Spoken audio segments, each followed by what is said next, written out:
आणि माधव भंडारींच्या टीकेला शिवसेनेने कशा पद्धतीने उत्तर दिलेलं आहे तेही जाणून घेऊयात। मी या ठिकाणी हे सांगेल की आम्ही असं कोणाला म्हणतो का, किरीट सोमय्याला म्हणतो का मी तू शक्ती कपूर सारखा तू बोलतोस, आम्ही असं बोलतो की नाही बोलत आम्ही, कशा करता हे करायचं। पण जर समजा आता हे सगळं वाद जास्त होत गेले, शिवसैनिक हा त्या ठिकाणी तुम्हाला माहिती आहे, शिवसैनिक हा म्हणजे माथे फिरू असतो, काही करू शकतो।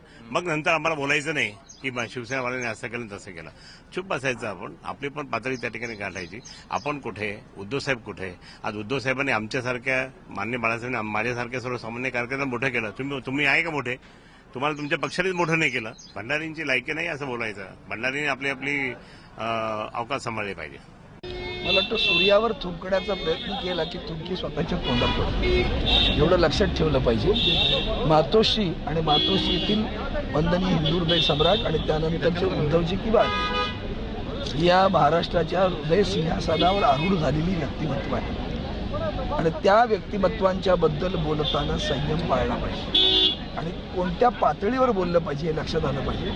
आणि म्हणून जर कोणी वाह्यात बोललं असेल तर त्याची प्रतिक्रिया येणं शिवसेना स्वाभाविक आहे।